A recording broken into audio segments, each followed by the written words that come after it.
Hello, friends. This is Dave Hurwitz, executive editor at ClassicsToday.com. You know, one of the things I've said for many, many years, and you've all heard me say it, is that when you're dealing with unusual or interesting or unknown repertoire, you really need to have a great performance, a really top-notch performance to show the work off at its best, so that we all hear the potential in the music.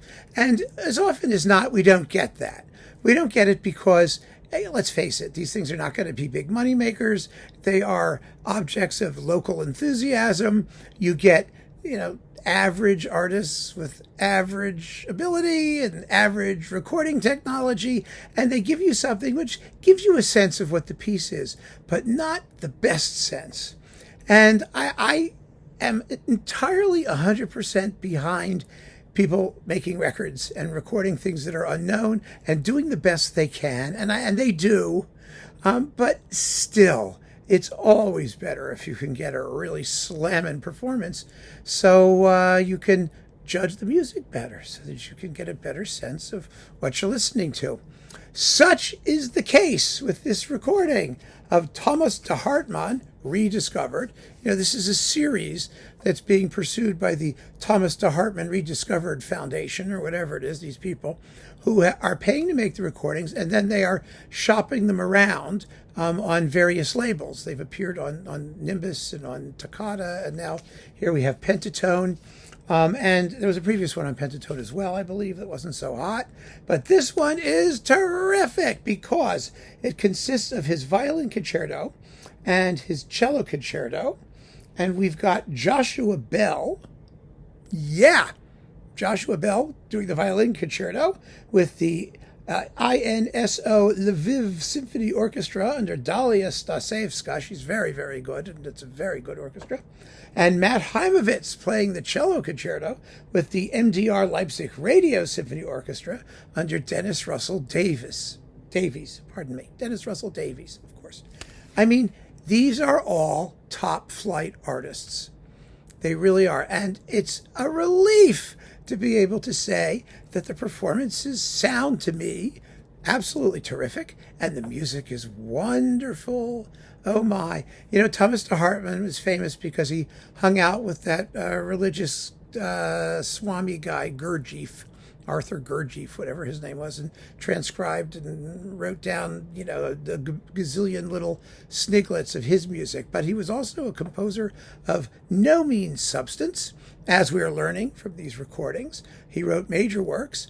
They are interesting. He's a little difficult to categorize. His music has a certain Rimsky-Korsakoff-ish exoticism, and also a good, solid, constructive ability there. I mean, he knows how to write large forms very successfully, I think. His orchestration is glittery and fun. If he doesn't have like the ultimate instantly recognizable personality, well, lots of composers don't have that yet, and it's good music. You can tell it's good music. And maybe in time, if we listen to it for a few years, we'll begin to figure out what makes it de Hartmann and not anybody else. In the meantime, I am more than happy to listen to these two fantastic works, very beautifully recorded by PentaTone. This is really, really a nice release. The violin concerto has 4 movements, including an absolutely delicious 2-minute and 26-second minuet fantasque, which is just a charming, almost totally solo piece of complete.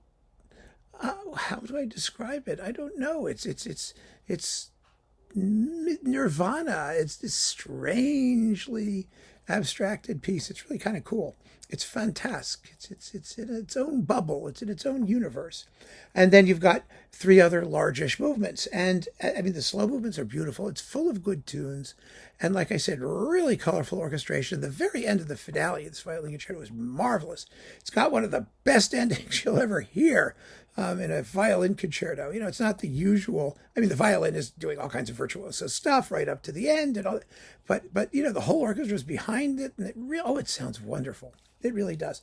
The cello concerto is just about as good. It's a normal 3-movement work. It's pretty long, 34 minutes or so, and in the usual 3 movements. And my goodness, it's a fine piece. It really is. I mean, you hear the cello the whole time. It's very well scored. Again, it has lovely tunes. The slow movement is beautiful. Hartmann wrote these beautiful sort of hymn-like slow movements that have, you just get this sense of tranquility and depth, and then passion surges up, and it's really just lovely romantic music. And that's with Matt Haimovitz, who is a sensational cellist. And so if you really want to hear 2 remarkable pieces that ought to get played, these pieces deserve to get played rather frequently, and maybe somehow they'll work their way into the repertoire, particularly the cello concerto, because it's not like there are so many of those. But the violin concerto is also, it's a uniquely interesting piece in its structure, in its sound.